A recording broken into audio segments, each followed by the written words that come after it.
Hello friends, welcome back to Study Mania. इस video में हम लोग ज्ञान बिंदु जीएस एकेडमी के द्वारा शुरू किए गए डेली प्रैक्टिस सेट का प्रैक्टिस सेट नंबर 10 को डिस्कस करने वाले हैं, जो कि साइंस और टेक्नोलॉजी का क्वेश्चन होने वाला है इसमें। और इसमें टोटल 50 क्वेश्चन दिए गए हैं। इसमें साइंस और टेक्नोलॉजी शामिल होंगे, जो कि 10 फरवरी 2026 को डिस्कस कराया गया था। शुरू करते हैं। सबसे पहले क्वेश्चन को देखते हैं हम लोग। पहला क्वेश्चन हमारा दिया गया है कि 720 मीटर ऊंचे किसी मीनार की चोटी से पत्थर का एक टुकड़ा मीनार के आधार पर स्थित पानी के एक तालाब में गिराया जाता है। पानी में इसके गिरने की ध्वनि मीनार की चोटी पर कब सुनाई देगी? देखिए, बात करते हैं मीनार का। तो सबसे पहले हम देखेंगे मीनार जो है, मीनार का हाइट दिया गया है 720 मीटर। मीनार का हाइट 720 मीटर दिया गया है। फिर दिया गया है कि चोटी से यानी ऊपर वाले पार्ट से एक पत्थर को नीचे गिराया जाता है। तो जब हम लोग पत्थर को नीचे गिराएंगे तो वह जा करके एक तालाब में गिरता है। वह कहाँ गिरता है? वह तालाब में गिरता है। और तालाब में जब गिरेगा तो साउंड जो है, यहाँ से फिर साउंड जाएगा ऊपर। फिर साउंड जो है या 720 मीटर ऊपर साउंड जाएगा। तब बताना है कि यह कितने देर बाद जो है सुनाई देगा। तो यहाँ पे जब ऊपर जाएगा तब सुनाई देगा। तो सबसे पहले हम लोग क्या निकालेंगे? जो नीचे गिरता है तो पत्थर के गिरने का समय और साथ में साउंड के ऊपर जाने का समय, दोनों को हम लोग ऐड कर देंगे तो हमें टाइम पता चल जाएगा। और यहाँ पे जो जी है, जी को 10 मीटर पर सेकंड स्क्वायर लेना है। और ध्वनि का वेग भी दिया गया है 360 मीटर पर सेकंड दिया गया है। देखिए, तो यहाँ पे फ्री फॉल मोशन हुआ है। यहाँ पे पत्थर को जब फेंका गया है तो क्या हुआ है? Free fall motion. Free fall motion जो हुआ है, तो फ्री फॉल मोशन में क्या होता है? यू जो है, यू हमारा हो जाएगा 0, यानी प्रारंभिक वेग जो है हमारा 0 हो जाएगा। अब फॉर्मूला का यूज करेंगे, h U T plus half G T square. U T plus half G T square का हम लोग प्रयोग करेंगे। और यहाँ से हम लोग निकाल सकते हैं आराम से कि टाइम कितना लगा है। देखिए, U T plus half A T square का हम लोग प्रयोग करते हैं। तो सबसे पहले हम लोग क्या करेंगे? फॉर्मूला का लिखेंगे h U T plus half G T square. Half G T square, यहाँ पे हाइट दिया गया था 720 मीटर और यू जो है हमारा 0 था। यू जब 0 था तो यहाँ पे यू टी मतलब 0 हो जाएगा, प्लस हाफ जी का मतलब क्या हो जाएगा? 10 हो जाएगा। जी जो है या 10 हो जाएगा। और टी का मतलब क्या हो जाएगा? T square. टी हमारा टी स्क्वायर हो जाएगा। यही तो निकालना है, हमें टी निकालना है। तो यहाँ से हम लोग देख सकते हैं यह जो हो जाएगा, यह 5 से कट जाएगा, यानी यह आ जाएगा 720/5 is equal to T square. यानी जो टी स्क्वायर का वैल्यू आ जाएगा हमारा, कितना आ जाएगा? टी स्क्वायर का वैल्यू आ जाएगा 144। यानी टी का वैल्यू आ जाएगा √44 मतलब 12। यानी समय जो हो गया हमारा 12 सेकंड।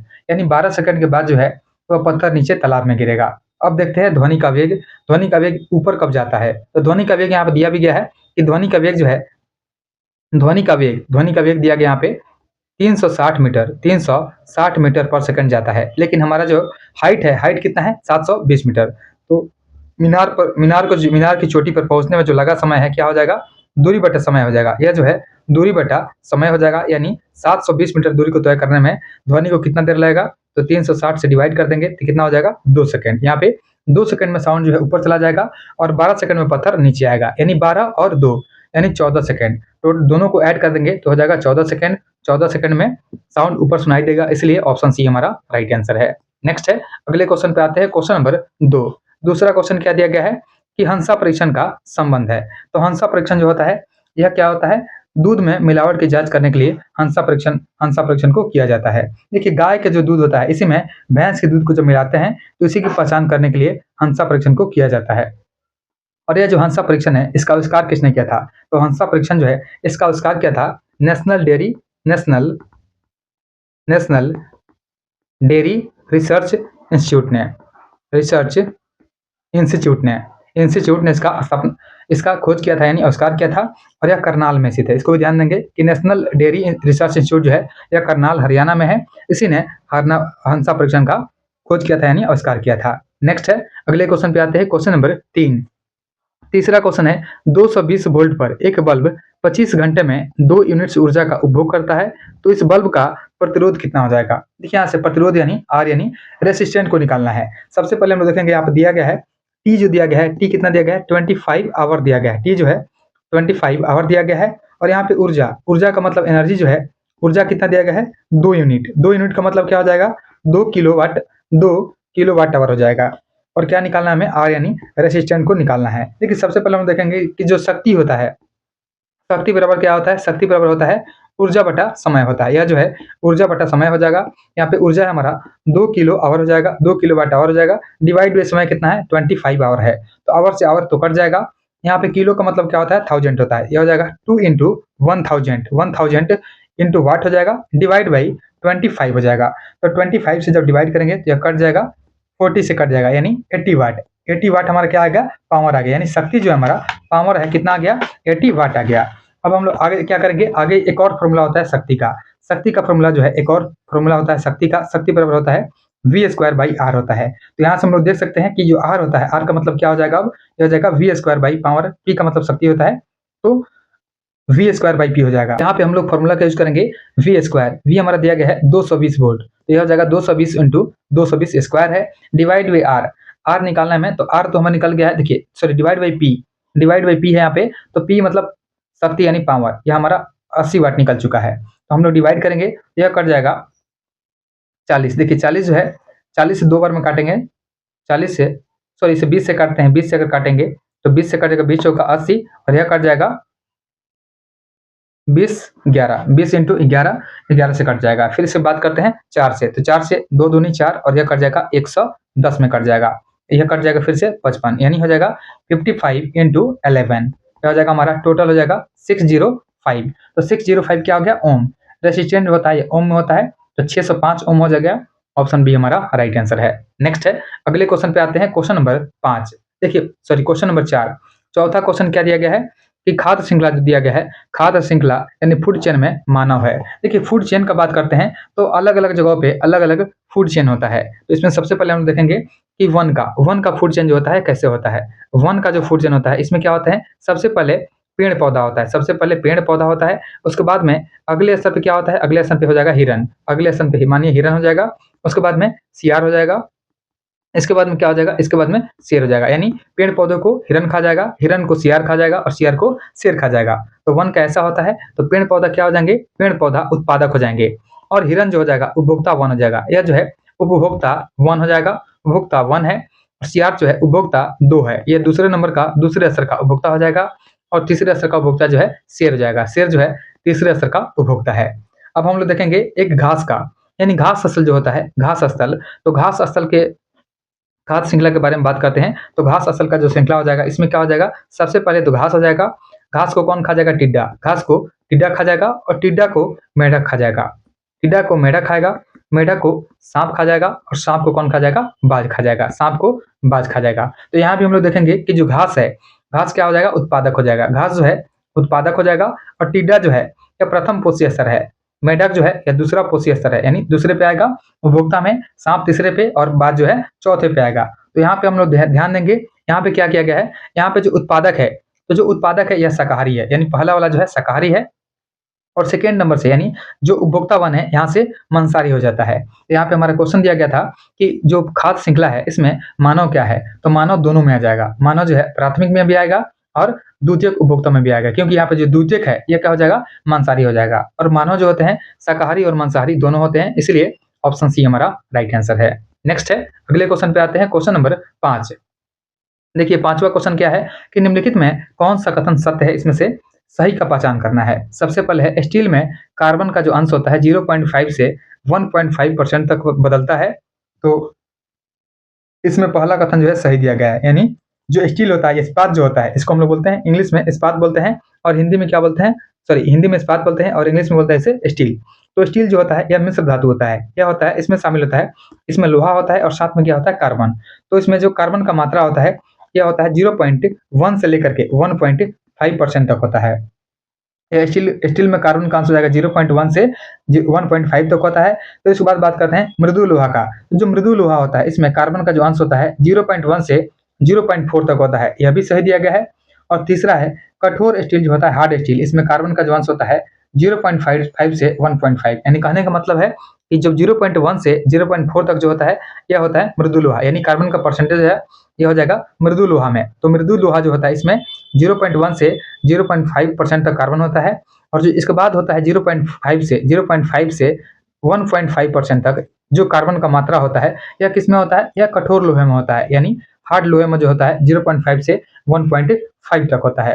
साथ ही बात करते हैं, एक होता है ढलवा लोहा। तो जो ढलवा लोहा होता है, देखिए यहाँ पूछा गया था कि इनमें से कौन सा सही है, तो इसमें से सभी सही है, ऑप्शन डी हो जाएगा। आगे हम लोग बात करते हैं, एक होता है ढलवा लोहा। तो जो ढलवा लोहा की बात करते हैं, तो ढलवा लोहा जो होता है इसमें कार्बन की मात्रा जो होता है यह 2.5% से लेकर के 2.5% से लेकर के 4% तक होता है। तो इसको ध्यान देंगे कि जो ढलवा लोहा होता है, ढलवा लोहा इसमें 2.5% से 4% तक कार्बन का मात्रा होता है। इसी को हम लोग बोलते हैं पिग आयरन। और एक होता है पिटवा लोहा। तो जो पिटवा लोहा होता है यह सबसे शुद्ध लोहा होता है पिटवा लोहा। तो पिटवा लोहा सबसे शुद्ध हो जाएगा और इसमें कार्बन का जो परसेंटेज होता है यह 0.12% से लेकर के 0.25% तक होता है। इसको भी ध्यान देंगे। नेक्स्ट है, अगले क्वेश्चन पे आते हैं, क्वेश्चन नंबर 6। छठा क्वेश्चन है एम्पियर घंटा मात्रक है। तो एम्पियर घंटा जो हो जाएगा, पूछा गया किसका मात्रक है। देखिए एम्पियर का मतलब क्या होता है, विद्युत धारा। तो विद्युत धारा जो होता है यह होता है हमारा आवेश बट्टा समय। यह होता है आवेश बट्टा समय होता है हमारा एम्पियर। एम्पियर का मतलब हो जाएगा आवेश बट्टा समय। और घंटा की बात करते हैं तो घंटा का क्या हो जाएगा, इनटू घंटा का हमारा समय हो जाएगा। तो समय से समय तो कट जाएगा, तो बचेगा आवेश। तो हमारा आंसर हो जाएगा आवेश। ऑप्शन बी हमारा राइट आंसर है। नेक्स्ट है, अगला क्वेश्चन है, मानव जनन अंग विकसित होते हैं। देखिए मानव जो जनन अंग होते हैं यह भ्रूणीय मेसोडर्म से विकसित होता है। ऑप्शन सी हमारा राइट आंसर है। देखिए बात करते हैं 3 परतों का। तो 3 परतें जो होती हैं इसमें क्या क्या होता है, इसमें शामिल होता है सबसे पहले होता है एक्टोडर्म। एक्टोडर्म, तो एक्टोडर्म से बना होता है तंत्रिका तंत्र। तंत्रिका तंत्र जो होता है मनुष्य का तंत्रिका तंत्र, जिसमें शामिल होता है मस्तिष्क और मेरुरज्जु। इसमें मस्तिष्क और मेरुरज्जु जो होता है, मेरुरज्जु यह बनता है इंडोडर्म के कारण। उसके बाद में एक होता है मेसोडर्म। तो मेसोडर्म जो होता है, मेसोडर्म इसमें क्या बनता है, प्रमुख जो अंग होते हैं यह बनते हैं मेसोडर्म से। जैसे किडनी होता है, जैसे किडनी होता है, हृदय होता है, हृदय होता है, उसके बाद में जनन अंग होता है और मांसपेशी होता है। यह सभी मेसोडर्म से बने होते हैं। और एक होता है इंडोडर्म, एक होता है इंडोडर्म। तो जो इंडोडर्म होता है इससे आहार नल बनता है। इससे जो है आहार नल बनता है, इसको ध्यान देंगे। इससे आहार नल बनता है, यानी पाचन तंत्र का आहार नल। और साथ में श्वसन तंत्र, श्वसन तंत्र जो है यह भी बनता है इंडोडर्म से। यहाँ पूछा गया मानव जनन अंग। तो मानव जनन अंग जो है, देखिए अंग जो होता है मुख्य रूप से मेसोडर्म से बनते हैं, इसीलिए ऑप्शन हमारा सी हो जाएगा, मेसोडर्म। नेक्स्ट है, अगले क्वेश्चन पे आते हैं। अगला क्वेश्चन है लोटनिक यानी रोलिंग फ्रिक्शन है, उसके बाद में स्टैटिक फ्रिक्शन है, उसके बाद में सर्फ यानी स्लाइडिंग घर्षण है। इसके कारण बलों को व्यवस्थित किया जाए तो सही व्यवस्था क्या हो जाएगा। यहाँ पे सही व्यवस्था की बात करते हैं तो सबसे पहले देखेंगे, सबसे पहले होता है लिमिटिंग फ्रिक्शन, यानी जो सीमांत घर्षण होता है सबसे ज्यादा होता है। इसको लिख देते हैं। सबसे पहले होता है हमारा सीमांत घर्षण। देखिए सीमांत घर्षण सबसे अधिक होता है। इसके बाद में होता है स्थिर, स्थैतिक वाला स्थिर घर्षण जो होता है, इसके बाद में होता है तीसरे नंबर पे क्या होता है, तीसरे नंबर पे हो जाएगा हमारा सर्पी घर्षण, यानी इसी को बोलते हैं स्लाइडिंग घर्षण। तो सर्पी घर्षण जो होता है तीसरे नंबर पे होता है। और सबसे लास्ट में क्या होता है, रोलिंग घर्षण। रोलिंग घर्षण का मतलब क्या है, लोटनी घर्षण। तो लोटनी घर्षण जो होता है यह चौथे नंबर पे सबसे कम होता है। सबसे ज्यादा क्या हो जाएगा, सबसे ज्यादा सीमांत है, इसके बाद में स्थिर है, इसके बाद में सर्पी है और सबसे लास्ट में लोटनिक हो जाएगा। तो यहाँ पे यही दिया गया है, इसको अरेंज करना है। देखिए जब हम लोग इसे अरेंज करेंगे तो स्थैतिक है, स्थैतिक के बाद में क्या है, सर्पी है, उसके बाद में लोटनिक है, यानी इंक्रीजिंग ऑर्डर में ऑप्शन एक हो जाएगा। देखिए ऑप्शन सी में भी दिया गया है लोटनिक, सर्पी और स्थिर स्थैतिक, यानी यह दो जो ऑप्शन ए दिया गया है यह दिया गया है इंक्रीजिंग ऑर्डर में।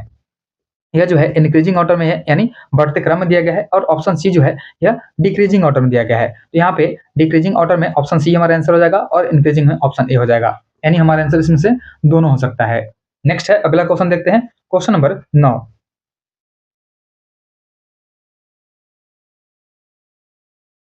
देखिए 9 नंबर क्वेश्चन है, निम्नलिखित रोगों पर विचार कीजिए। सबसे पहले है हेपेटाइटिस, इसके बाद में क्या है प्लेग, इसके बाद में पोलियो, फिर उसके बाद में कालाजार।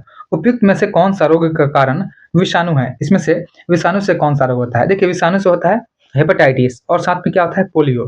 देखिए पोलियो और हेपेटाइटिस जो होता है यह विषाणु यानी वायरस के कारण होता है। बात करते हैं प्लेग का, तो जो प्लेग होता है यह होता है जीवाणु यानी बैक्टीरिया के कारण क्या होता है, बैक्टीरिया के कारण होता है प्लेग।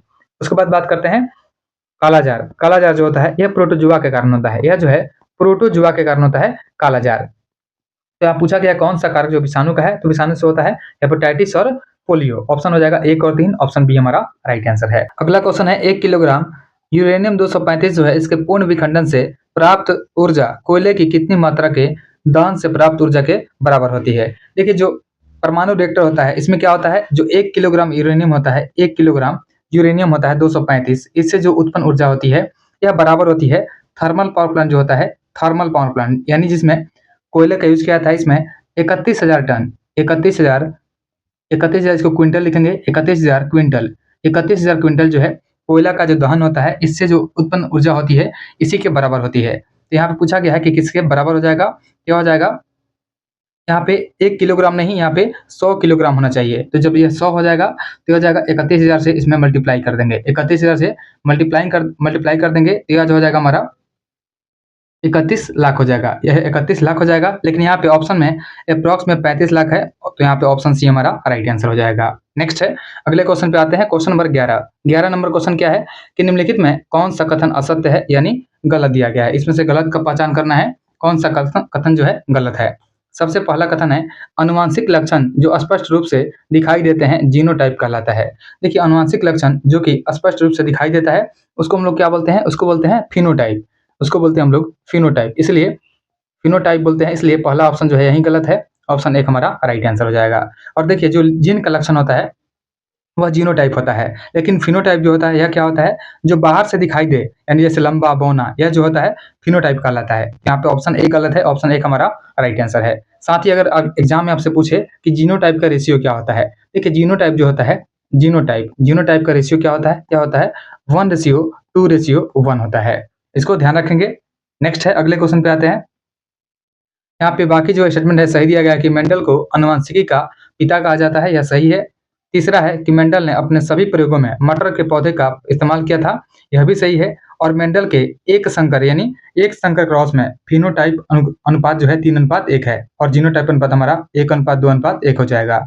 नेक्स्ट है, अगला क्वेश्चन है, क्वेश्चन नंबर 12 है, एडिशन रोग का कारण है। तो एडिशन रोग का कारण क्या होता है, एड्रिनल कॉर्टेक्स का अधिक स्राव। ऑप्शन 1 हमारा राइट आंसर है। नेक्स्ट है, अगला क्वेश्चन है, किसी वस्तु को सीधे ऊपर की ओर फेंकने पर वस्तु 20 मीटर की महत्तम ऊंचाई को प्राप्त करता है, तो वस्तु को किस वेग से ऊपर फेंका गया है। देखिए, सबसे पहले हम लोग देखेंगे यहाँ पे कि जो हाइट दिया गया, हाइट जो है h बराबर कितना दिया गया है, 20 मीटर। h हमारा 20 मीटर है, और यहाँ पे जो v हो जाएगा यानी अंतिम वेग जो हो जाएगा यह हमारा 0 हो जाएगा, यानी वस्तु जो है ऊपर जाकर के एक बार के लिए स्थिर होती है, तब जाकर के नीचे गिरती है। तो यहाँ देख दिया गया है कि किसी वस्तु को सीधे ऊपर की ओर फेंका जाता है, यानी ऊपर जाने पर वेग 0 हो जाता है। और यहाँ पे जो हमारा जी लगेगा, तो धरती जो नीचे की तरफ आकर्षण करती है, तो इसमें जी क्या लगता है, माइनस में लगता है। तो माइनस 10 मीटर पर सेकंड स्क्वायर हमारा जी लग जाएगा। और यू जो होगा हमारा, यू यानी इनिशियल वाला वेग जो हो जाएगा, यह 0 हो जाएगा। तो यहाँ हम लोग फॉर्मूला का यूज करेंगे, V square is equal to U square plus 2GH का प्रयोग करेंगे। तो यहाँ से देख सकते हैं जो हमारा v हो जाएगा, v कितना हो जाएगा, v हमारा 0 हो जाएगा, यानी अंतिम वेग जो है हमारा 0 हो जाएगा। और u स्क्वायर तो हमको निकालना ही है, ये हो जाएगा यू स्क्वायर प्लस 2, और g का मान हो जाएगा हमारा -10 हो जाएगा। -10 हो जाएगा क्योंकि गुरुत्वाकर्षण जो है धरती की तरफ नीचे लगता है, लेकिन यहाँ पे वस्तु को ऊपर की ओर फेंका गया है, इसलिए निगेटिव है। इंटू हाइट हमारा क्या है, 20 मीटर है, इंटू 20 हो जाएगा। यहाँ से हम लोग देख सकते हैं कि जो यू स्क्वायर आएगा हमारा, यू स्क्वायर कितना आ जाएगा, यह आ जाएगा 20 इंटू 20, यानी u का मतलब क्या आ जाएगा हमारा, u का मतलब 20 आ जाएगा, यानी 20 मीटर पर सेकंड। 20 मीटर पर सेकंड हमारा आंसर आ जाएगा। तो ऑप्शन बी में है 20 मीटर पर सेकंड। नेक्स्ट है, अगले क्वेश्चन पे आते हैं। अगला क्वेश्चन हमारा कि निम्नलिखित ऑक्साइडों में सबसे अधिक भास्मिक कौन सा है। देखिए, सबसे अधिक भास्मिक की बात करते हैं तो जो वर्ग 1 होता है, इसमें क्या होता है, वर्ग 1 की बात करते हैं। वर्ग 1 में क्या होता है, लिथियम होता है, सोडियम होता है, कैल्शियम नहीं सोडियम होता है। तो सबसे पहले लिथियम होता है, लिथियम के बाद में क्या हो जाएगा, लिथियम के बाद में सोडियम हो जाएगा, उसके बाद में पोटेशियम हो जाएगा, फिर रुबिडियम हो जाएगा, फिर सीजियम हो जाएगा, फिर फ्रांसियम हो जाएगा। तो इस प्रकार से पहला वर्ग होता है, इसे हम लोग बोलते हैं वर्ग 1, यह जो है वर्ग 1 हो जाएगा। और इसमें जब हम लोग ऊपर से नीचे जाते हैं तो क्या होता है, यह ऊपर से नीचे जाने पर इसकी जो क्षारीयता होती है, यह क्षारीयता बढ़ते जाती है, इसकी क्षारीयता जो हो जाएगी यह बढ़ते जाएगी। तो यहाँ पे हम लोग देखेंगे कि सबसे ज्यादा क्षारीय जो होता है कौन सा होता है, तो सबसे ज्यादा क्षारीय जो होता है यह वर्ग 2 का होता है, वर्ग 2 का सबसे क्षारीय होता है। नेक्स्ट है, अगला क्वेश्चन है क्वेश्चन नंबर 14। देखिए 14 नंबर क्वेश्चन क्या है कि निम्नलिखित ऑक्साइडों में सबसे अधिक भास्मिक यानी अल्कली कौन सा है। यहाँ पे देखना है कि सबसे अधिक जो है बेसिक यानी क्षारीय कौन है। तो क्षारीय देखने के लिए सबसे पहले हम लोग देखेंगे वर्ग 1 का। तो जो वर्ग 1 में क्या क्या तत्व होता है, वर्ग 1 में शामिल होता है लिथियम, इसमें लिथियम होता है, सोडियम होता है, फिर से पोटेशियम होता है, रुबिडियम होता है, सीजियम होता है, और क्या होता है, फ्रांसियम होता है, ये एफ आर हो जाएगा, फ्रांसियम होता है। बात करते हैं वर्ग 2 का। तो जो वर्ग 2 होता है, इसमें होता है बेरिलियम होता है, उसके बाद में मैग्नीशियम होता है, Mg होता है, मैग्नीज होता है, उसके बाद में कैल्शियम होता है, उसके बाद में Sr Ba, और एक होता है Ra, रेडियम होता है। ठीक है, तो इसमें जब हम लोग जाएंगे तो सबसे पहला वाला जो होता है वर्ग 1 होता है, इसे हम लोग क्या बोलते हैं, क्षारीय धातु। पहले वाले को हम लोग बोलते हैं क्षारीय धातु बोलते हैं, इसे हम लोग क्षारीय धातु बोलेंगे। और जो सेकेंड वाला है, सेकेंड वाले को क्या बोलते हैं, वर्ग 2 को हम लोग बोलते हैं क्षारीय मृदा धातु, यानी इसे बोलते हैं हम लोग क्षारीय मृदा धातु। जो क्षारीय मृदा धातु होती है, इसे क्षारीय मृदा धातु क्यों बोलते हैं? क्योंकि यह जो है धरती पर अधिक मात्रा में पाई जाती है, इसलिए क्षारीय मृदा धातु कहा जाता है। तो यहाँ पे देखना है कि कौन-सा अधिक भास्मिक है। देखिए ऊपर से जब नीचे आते हैं, ऊपर से नीचे आते हैं तो क्षारीयता जो होती है, यह बढ़ती जाती है। तो सबसे पहला ऑप्शन हमारा है H2 यानी जल। जल जो होता है उदासीन होता है, तो इसमें शामिल नहीं होगा। उसके बाद करते हैं, इसमें सोडियम दिया गया है। देखिए Na2O है, तो यहाँ पे सबसे पहले इसमें सोडियम है, तो सोडियम जो है दूसरे नंबर पे है। उसके बाद बात करते हैं Mg है, Mg भी दूसरे नंबर पे है, लेकिन K2 जो है ये यानी पोटेशियम जो है ये वर्ग 1 में तीसरे नंबर पे है। तो ये जो है सोडियम दूसरे पे है और वर्ग 2 में यह मैग्नीशियम जो है यह भी दूसरे पे है, लेकिन तीसरे पे कौन सा है? पोटेशियम है। तो यहाँ पे पोटेशियम वाला हमारा आंसर है K2O हो जाएगा, ऑप्शन डी हमारा राइट आंसर है। इसको ध्यान देंगे कि ऊपर से नीचे आने पर जो क्षारीयता होती है यह बढ़ते जाती है। नेक्स्ट है, अगला क्वेश्चन देखते हैं, क्वेश्चन नंबर 15। देखिए 15 नंबर क्वेश्चन क्या है कि निम्नलिखित में कौन सा एक सुमेलित नहीं है? यहाँ पे गलत का चयन करना है। सबसे पहले है अमाशय रस। जो अमाशय रस होता है इसमें क्या होता है? हाइड्रोक्लोरिक एसिड होता है। अमाशय रस बोलते हैं हाइड्रोक्लोरिक एसिड को। उसके बाद चाय, चाय में क्या होता है? टैनिक एसिड पाया जाता है चाय में। उसके बाद है विटामिन सी। देखिए विटामिन सी जो होता है इसे हम लोग बोलते हैं एब्जॉर्बिक एसिड। यह जो होता है सिट्रिक नहीं होता है, यह होता है एब्जॉर्बिक एसिड। यह जो होता है एब्जॉर्बिक एसिड होता है। सिट्रिक एसिड पे भी आते हैं। अगर सिट्रिक एसिड का बात करते हैं तो जो सिट्रिक एसिड होता है, सिट्रिक एसिड किसमें पाया जाता है? यह खट्टे फलों में पाया जाता है। सिट्रिक एसिड जो होता है यह खट्टे फलों में पाया जाता है, इसको भी ध्यान देंगे, खट्टे फलों में पाया जाता है सिट्रिक एसिड। उसके बाद है लाल चींटी। तो लाल चींटी का जो डंक होता है इसमें फॉर्मिक एसिड होता है, यह भी सही दिया गया है, यानी जो गलत है यह ऑप्शन सी हो जाएगा। ऑप्शन सी हमारा राइट आंसर है। नेक्स्ट है, अगला क्वेश्चन है क्वेश्चन नंबर 16। 16 नंबर क्वेश्चन है कि निम्नलिखित कथनों पर विचार कीजिए। कथन एक है सल्फाइड अयस्कों के सांद्रण हेतु फेन प्लवन विधि का प्रयोग किया जाता है। यह सही दिया गया है, क्योंकि सल्फाइड अयस्क जो होता है इसके सांद्रण के लिए फेन प्लवन विधि का प्रयोग करते हैं। यानी सल्फाइड अयस्क की बात किया गया, इसमें क्या होता है? जैसे पीबीएस, यह क्या हो जाएगा? सल्फाइड अयस्क हो जाएगा।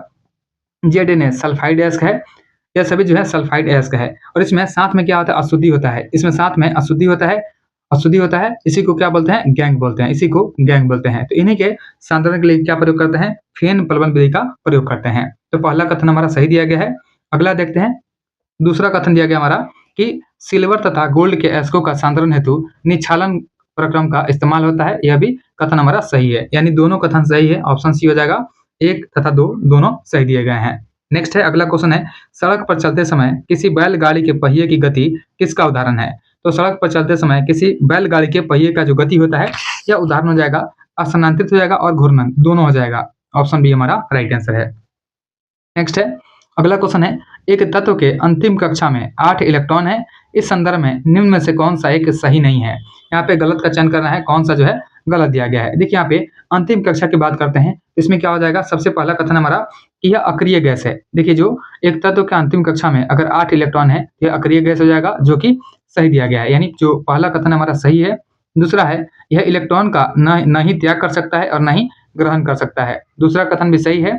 और चौथा है, सॉरी तीसरा है, इसका आयनन विभव जो होता है न्यून होता है, यानी कम होता है। देखिए इसका आयनन विभव जो होता है क्या होता है? उच्च होता है, यह कम नहीं होता है, यह ज्यादा होता है, इसीलिए ऑप्शन सी हमारा राइट आंसर है। देखिए बात करते हैं वर्ग 18 का।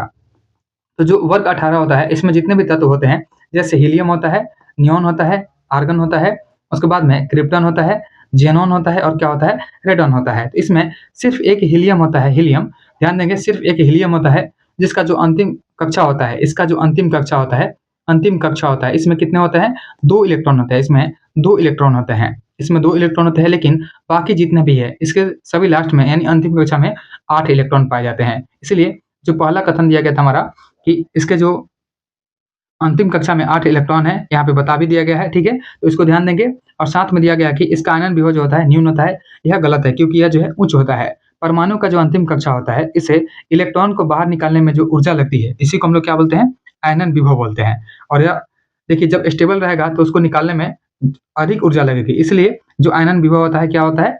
उच्च होता है। इसलिए ऑप्शन 3 हमारा गलत है, ऑप्शन 3 हमारा राइट आंसर है। बात करते हैं धातु के आयनन विभव का।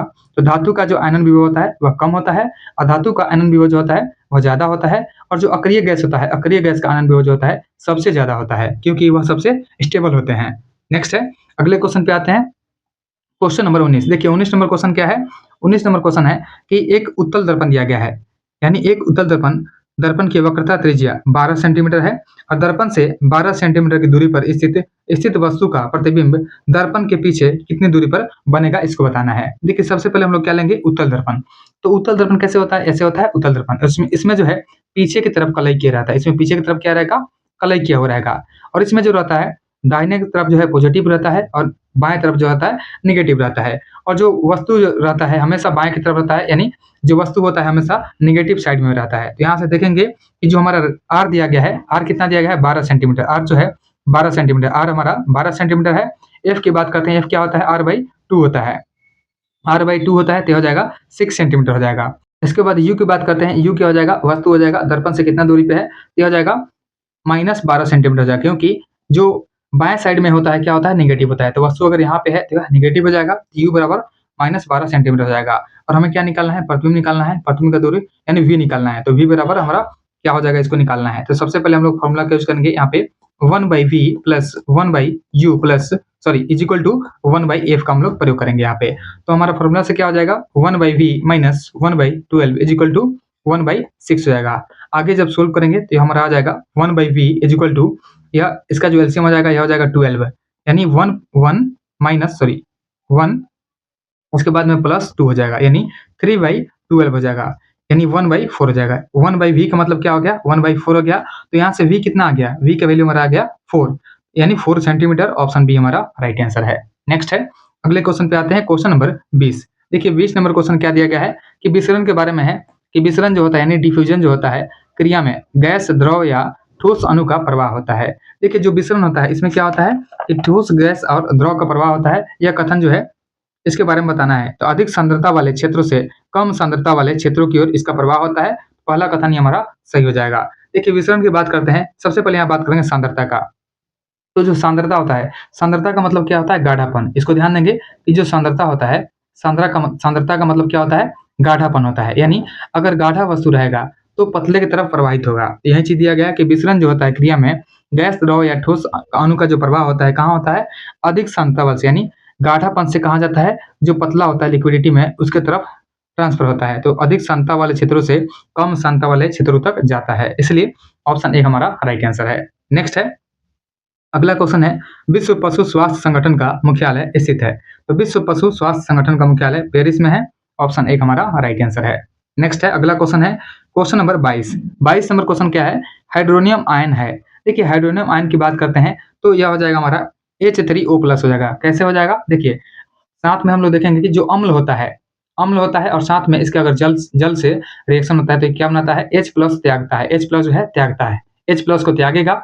और अगर हम लोग HCl के साथ देखते हैं, HCl के साथ अगर जल मिलाएंगे तो यह क्या हो जाएगा, यह H+ HCl बन जाएगा, H+ HCl बन जाएगा। यानी जो पहला वाला है अम्ल प्लस जल जो है यह क्या बनाएगा, H+ को त्याग करेगा। यानी यह नियम जो है यह कौन दिया था, आर्हेनियस दिया था। यह दिया था आर्हेनियस ने यह नियम दिया था, आर्हेनियस ने, कि अम्ल के साथ जब जल आता है तो क्या होता है, हाइड्रोजन आयन का त्याग होता है। यही जो हाइड्रोजन प्लस निकला है तो आगे चल कर क्या हो जाएगा, यह हो जाएगा H2O+ हाइड्रोजन आएगा, प्लस एक त्यागेगा, हाइड्रोजन त्यागेगा तो यह क्या हो जाएगा, H3O+ होगा। इसी को क्या बोलते हैं, हाइड्रोनियम आयन बोलते हैं। इस तरह से हाइड्रोनियम आयन बनता है। ऑप्शन एक हमारा राइट आंसर हो जाएगा। नेक्स्ट है, अगले क्वेश्चन पे आते हैं, क्वेश्चन नंबर 23। 23 नंबर क्वेश्चन क्या है कि धातुओं के प्रतिरोध का लुप्त होना एवं विद्युत चालकता में अत्यंत वृद्धि की घटना को अति चालकता कहा जाता है, जिसका खोज सर्वप्रथम किया था। तो इसका खोज सबसे पहले किसने किया था, यह किया था कामरलिंग ओनेस ने। ऑप्शन बी हमारा राइट आंसर है। देखिए ऐसे धातु जिनका तापमान कम करने पर प्रतिरोध जो होता है शून्य हो जाए, इस स्थिति में इसी को स्थिति को हम लोग क्या बोलते हैं, अति चालकता बोलते हैं। नेक्स्ट है, अगला क्वेश्चन है, क्वेश्चन नंबर 24 है, वातावरण के सीधे प्रभाव से या अंगों के कम या अधिक उपयोग के कारण जंतु के शरीर में जो परिवर्तन होते हैं उन्हें क्या कहा जाता है। देखिए वातावरण के सीधे प्रभाव से या अंगों के कम या अधिक उपयोग के कारण जंतु के शरीर में जो चेंजेज होता है, परिवर्तन होता है, इसको हम लोग क्या बोलते हैं, उपार्जित लक्षण बोलते हैं। इसे हम लोग बोलते हैं उपार्जित लक्षण, इसे उपार्जित लक्षण बोलते हैं। और जो उपार्जित लक्षण है इसका सिद्धांत कौन दिया था, यह दिया था लैमार्क। इसको भी ध्यान देंगे कि लैमार्क ने उपार्जित लक्षण का सिद्धांत दिया था। नेक्स्ट है, अगला क्वेश्चन देखते हैं, क्वेश्चन नंबर 25। देखिए यहाँ पे ऑप्शन बी में है उपार्जित लक्षण, ऑप्शन बी हमारा राइट आंसर है। अगला क्वेश्चन है, निम्नलिखित में कौन सा एक सही है, यहाँ पे चूज करना है कौन सा सही है। सबसे पहले है कि पारा धातु साधारण ताप पर द्रव रूप में पाई जाती है, जो कि सही है, यानी कथन एक हमारा सही दिया गया है। देखिए उसके बाद में दूसरा है सीजियम धातु जो होती है कमरे के ताप पर द्रव अवस्था में रहते हैं, यह भी सही है। तीसरा क्या है कि गैलियम धातु जो होता है हाथ पर लेने पर वह पिघलने लगता है, यह भी कथन सही हो जाएगा। और चौथा है उपयुक्त में से सभी सही है, तो यही हमारा आंसर है, ऑप्शन डी हमारा राइट आंसर हो जाएगा। देखिए जो गैलियम होता है, बात करते हैं गैलियम का, तो गैलियम का जो मेल्टिंग पॉइंट होता है, यानी इसका जो गलनांक बिंदु होता है, इसका गलनांक बिंदु कितना होता है 30 डिग्री सेल्सियस, 30 डिग्री सेल्सियस पर यह पिघलने लगता है। नेक्स्ट है, अगला क्वेश्चन है कि अम्ल धातु के कार्बोनेट के साथ में अपक्रिया करके कौन सा गैस प्रदान करता है। तो जो अम्ल होता है धातु के कार्बोनेट के साथ में अपक्रिया करके हमें देता है CO2 देता है, ऑप्शन सी हमारा राइट आंसर है। यानी जो HCl को हम यूज करेंगे 2HCl अगर मान लें, साथ में क्या आएगा कार्बोनेट, कार्बोनेट में हो जाएगा CaCO3, यह साथ में प्रोडक्ट क्या देगा, यह प्रोडक्ट देगा CaCl2 प्रोडक्ट दे देगा, और साथ में क्या छोड़ेगा, यह CO2 छोड़ेगा और साथ में जल छोड़ेगा। तो यहाँ पे हमारा CO2 का गैस प्रदान करता है, ऑप्शन सी हमारा राइट आंसर है।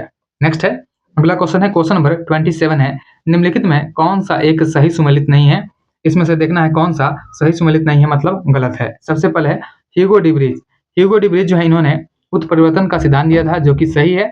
डार्विन जो है इन्होंने प्राकृतिक चयन का सिद्धांत दिया था, यह भी सही है। उसके बाद है लैमार्क, लैमार्क जो है इन्होंने क्या दिया था, उपार्जित लक्षणों का सिद्धांत दिया था। देखिए जो जीवन संघर्ष का सिद्धांत है, यह किसको बोलते हैं, नेचुरल सिलेक्शन वाला जो नियम होता है, यानी प्राकृतिक चयन का सिद्धांत, इसी को बोलते हैं जीवन संघर्ष का सिद्धांत। लेकिन तीसरा जो है गलत है, यही हमारा आंसर है, क्योंकि लैमार्क जो है इन्होंने क्या दिया था, इन्होंने उपार्जित लक्षणों का सिद्धांत दिया था, और जो हीकेल है इन्होंने पुनरावृत्ति का सिद्धांत दिया था। नेक्स्ट है, अगला क्वेश्चन है क्वेश्चन नंबर 28, निम्न में कौन सा कथन सही है। सबसे पहला है पवन में मुख्यतः गतिज ऊर्जा होती है। देखिए पवन में मुख्यतः गतिज ऊर्जा होती है, यह कथन जो हमारा सही दिया गया है। अगला है कि हमारे अधिकांश ऊर्जा स्रोत जो है अंततः सूर्य से प्राप्त ऊर्जा से व्युत्पन्न होते हैं, यह भी सही है। यहाँ पे होना चाहिए कि निम्न में से कौन सा कथन जो है सही नहीं है, यहाँ पे होना चाहिए सही नहीं है, क्योंकि पहला कथन जो है सही है, दूसरा भी सही है, और तीसरा क्या है कि सौर सेल के लिए क्रोमियम का उपयोग किया जाता है। देखिए यह सौर सेल के लिए क्रोमियम का प्रयोग करते हैं, यह जो है गलत दिया गया है, यही हमारा आंसर है, ऑप्शन सी हमारा आंसर हो जाएगा। यहाँ पे नहीं लिख लेंगे तब हमारा आंसर सी हो जाएगा, क्योंकि यह जो है गलत दिया गया है। नेक्स्ट है, अगला क्वेश्चन है क्वेश्चन नंबर 29 है, दो वस्तु पर एक समान बल आरोपित करने पर यह पाया गया कि एक वस्तु में उत्पन्न त्वरण दूसरे वस्तु में उत्पन्न त्वरण का 4 गुना दिया गया है। दूसरे वस्तु में उत्पन्न त्वरण का 4 गुना है, तो पहली एवं दूसरी वस्तु के द्रव्यमान का अनुपात क्या हो जाएगा। देखिए बल की बात करते हैं, तो जो पहला वस्तु है, सबसे पहले वस्तु देखेंगे कि पहला वस्तु है और एक दूसरा वस्तु है, यह वस्तु नंबर 1 है और यह क्या है, वस्तु नंबर 2 है। इस पर क्या लगता है, बल लगता है, इस पर बल लगता है, यानी आगे की तरफ बल लगता है, तो इसमें क्या हो जाएगा, सबसे पहले हम देखेंगे फॉर्मूला जो होता है बल का क्या होता है, F = m × a होता है। यहाँ पे हम लोग निकाल सकते हैं m कितना हो जाएगा, m हो जाएगा हमारा F/a हो जाएगा, यानी m जो है F/a हो जाएगा। तो पहला का जो m हो जाएगा हमारा, फर्स्ट वस्तु का हमारा m जो हो जाएगा कितना हो जाएगा F/, और यहाँ पे a दिया गया है कि जो एक वस्तु में उत्पन्न त्वरण दूसरे वस्तु में उत्पन्न त्वरण का 4 गुना है। तो अगर इस पहले वाले को हम लोग मानेंगे a मानेंगे, तो दूसरे वाले को a मानेंगे, तो पहला वाला कितना आएगा 4a हो जाएगा। तो मास निकालेंगे तो क्या हो जाएगा, F/a होता है, तो F/4a हो जाएगा, यानी m1 हो जाएगा F/4a, और m2 क्या हो जाएगा हमारा F/a हो जाएगा, क्योंकि यह एक ही है तो F/a हो जाएगा। तो इसी का रेशियो देखना है, तो यह क्या हो जाएगा F/4a, यानी और ये क्या हो जाएगा F/a हो जाएगा, एक F/4a, F/a जो होता है यह क्या हो जाएगा हमारा F/4a, एक हो जाएगा F/4a हो जाएगा, और दूसरा डिवाइड करेंगे तो यह क्या हो जाएगा F/a हो जाएगा, यानी यह जो है आगे जाकर के उल्टा हो जाएगा। तो जब आगे जाएगा तो क्या हो जाएगा, यह ऊपर चल जाएगा a और नीचे आ जाएगा f, यानी यह क्या हो जाएगा, यह जो हो जाएगा हमारा F/4a × a/f हो जाएगा। यहाँ से a से a कट जाएगा, फिर f से f कट जाएगा, यानी जो रेशियो आएगा यह 1/4 आएगा, यानी 1:4 हमारा आंसर आ जाएगा। 1:4 ऑप्शन 1 में है, ऑप्शन 1 हमारा राइट आंसर है।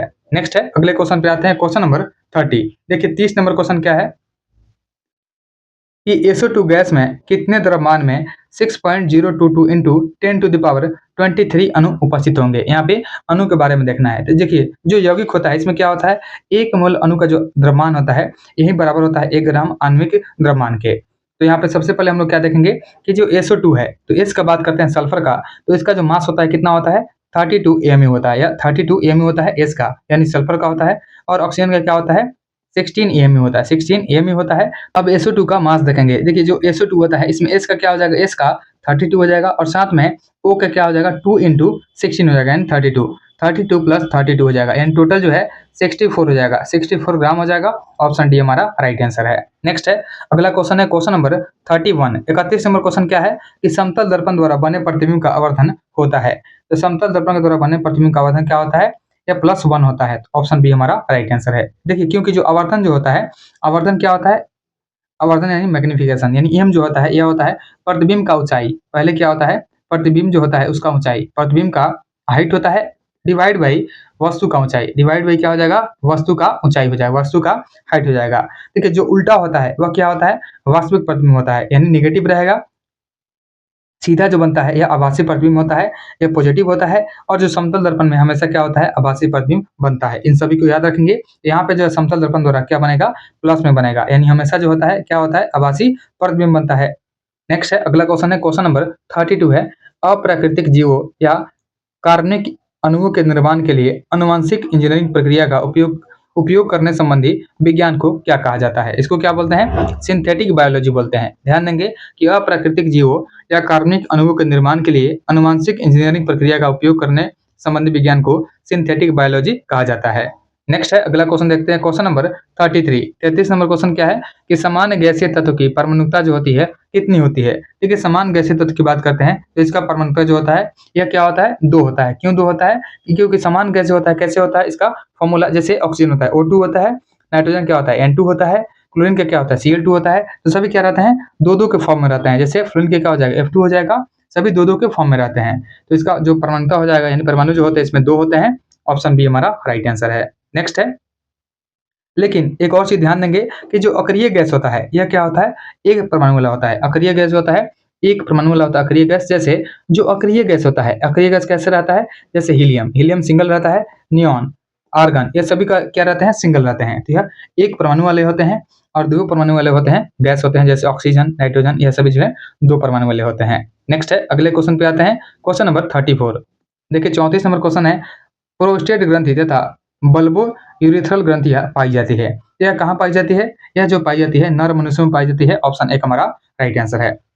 बात करते हैं प्रोस्टेट ग्रंथि का, यह तो नर में पाई जाती है, और एक होता है मादा में। तो मादा में क्या होता है उसको भी देख लेते हैं। मादा में क्या होता है, मादा में होता है, इसको बोलते हैं हम लोग मादा में बोर्थो बोलते हैं, बोर्थोलियन बोलते हैं इसको, बोर्थोलियन बोलते हैं, इसको भी ध्यान देंगे। यानी प्रोस्टेट ग्रंथि जो होती है तथा वाल्व यूरेथ्रल ग्रंथियां यह मनुष्य में पाई जाती है, यानी नर मनुष्य में, और मादा में बोर्थोलियन पाई जाती है। नेक्स्ट है अगला क्वेश्चन है क्वेश्चन नंबर 35।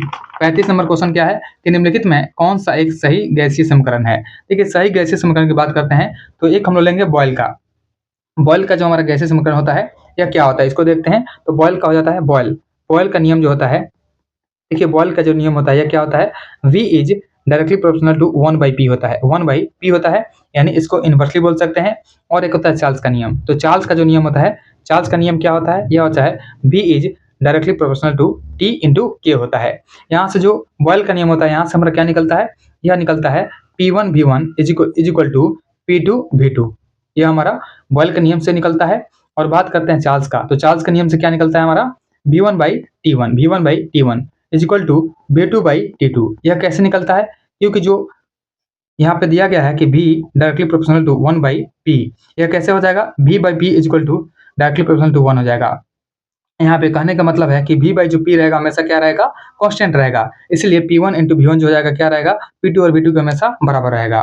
वैसे ही चार्ल्स का भी हो जाएगा V1/T1 हो जाएगा। तो यहाँ से दोनों फॉर्मूला का हम लोग यूज करके जब बनाएंगे तो आगे हमारा क्या बन जाएगा, आगे जो बन जाएगा यह P1 V1 divide by T2, sorry T1 is equal to P2 V2 divide by T2।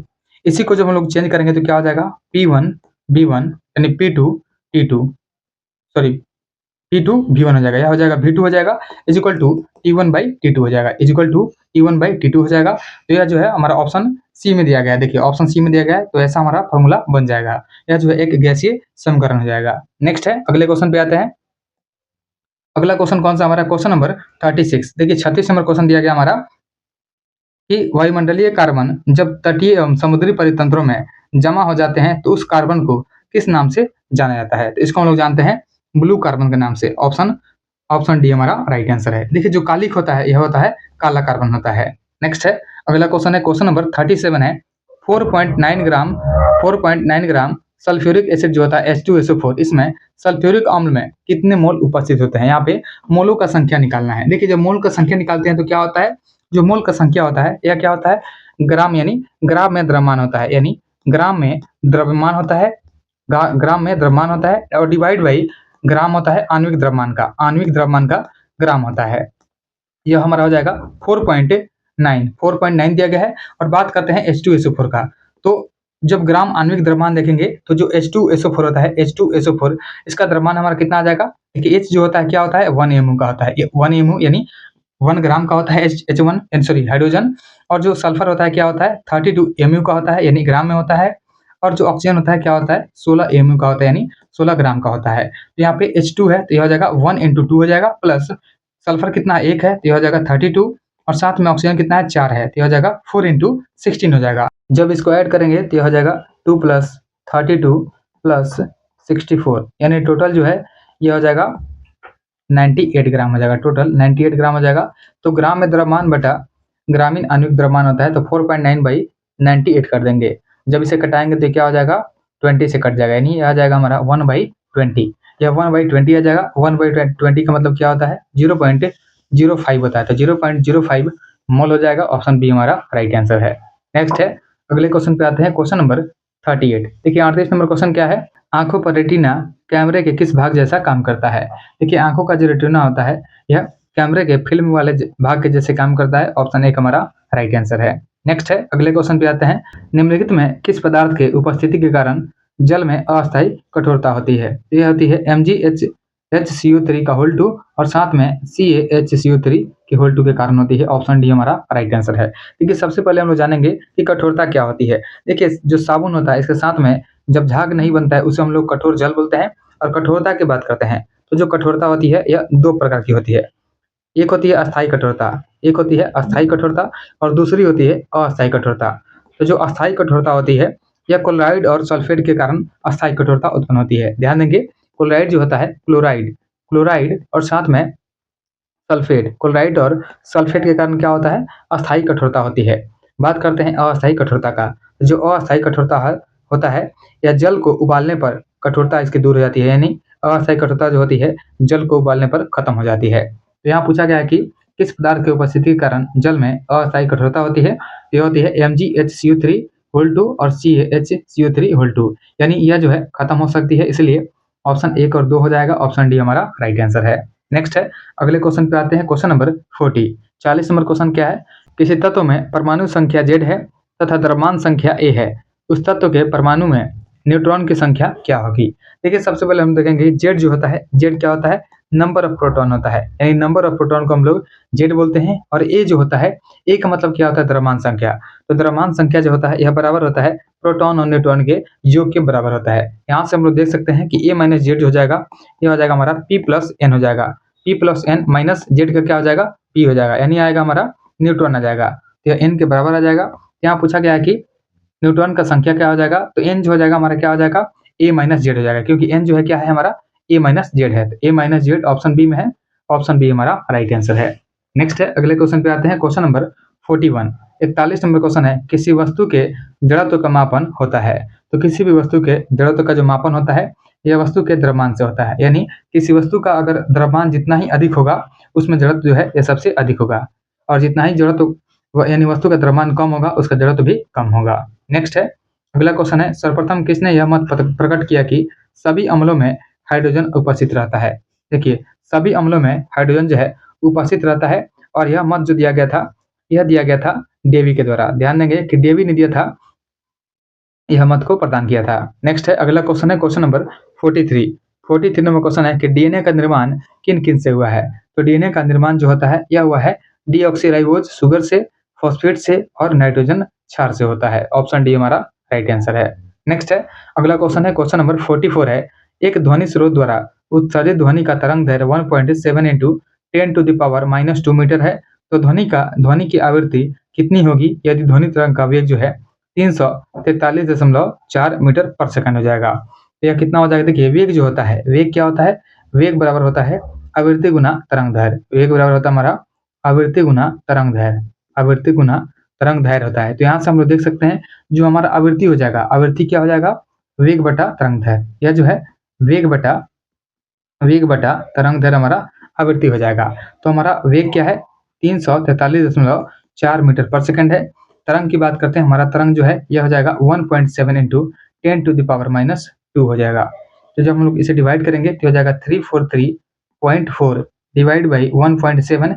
यहाँ पे पावर जो है -2 में है, यानी ऊपर जो है पावर 2 चल जाएगा, यानी यह जो है ऊपर 100 से मल्टीप्लाई हो जाएगा। जब हम लोग इसे डिवाइड करेंगे यह आ जाएगा 20200 यानी हर्ट्ज हो जाएगा। इसका मतलब क्या हो गया? 2.2 × 10⁻⁴ हर्ट्ज हो जाएगा। देखिए ऑप्शन बी सी में है, ऑप्शन सी हमारा राइट आंसर है। नेक्स्ट है, अगले क्वेश्चन पे आते हैं। क्वेश्चन नंबर 45 नंबर क्वेश्चन दिया गया है। देखिए 45 नंबर क्वेश्चन है, एमआर टीका जो होता है किस रोग से बचाव हेतु लगाया जाता है? तो एमआर टीका जो होता है यह मम्स और रूबेला से बचाव के लिए लगाते हैं। तो यहाँ पे देखिए खसरा दिया गया है और रूबेला दिया गया है, तो ऑप्शन हमारा सी हो जाएगा, 1 और 2 दोनों हो जाएगा। नेक्स्ट है, निम्नलिखित में कौन-कौन से अंग मनुष्य के अवशेषीय अंग होते हैं? देखिए जो अवशेषीय अंग होता है, अवशेषीय अंग उसे बोलते हैं जिनका शरीर में कोई भी काम नहीं होता है। जैसे कान का पीना जो है अवशेषीय अंग है, केस जो होता है यह भी अवशेषीय अंग है, नाखून अवशेषीय अंग है। कॉकिक्स, देखिए कॉकिक्स जो होता है क्या होता है? ये रीढ़ की हड्डी का अंतिम सिरा होता है, यानी पूंछ वाला जो सिरा होता है, इसी को कॉकिक्स बोलते हैं। देखिए उसके बाद में क्रीमोथ अपेंडिक्स, यानी अपेंडिक्स जो होता है यह भी अवशेषीय अंग होता है। अक्ल चौवा जो होता है यह भी अवशेषीय अंग है, और आंखों का पीला सेमिलुनरिस जो होता है यह भी अवशेषीय अंग होता है। यानी ऑप्शन में जितने भी दिए गए हैं सभी अवशेषीय अंग है। ऑप्शन 1 हमारा राइट आंसर है। नेक्स्ट है, अगले क्वेश्चन पे आते हैं। क्वेश्चन नंबर 47 है कि अमोनिया को ऑक्सीजन गैस में जलाने पर कौन सी गैस बनती है? तो जो अमोनिया होता है इसको ऑक्सीजन गैस पे जलाने पर क्या बनती है? नाइट्रोजन गैस बनती है। ऑप्शन सी हमारा राइट आंसर है।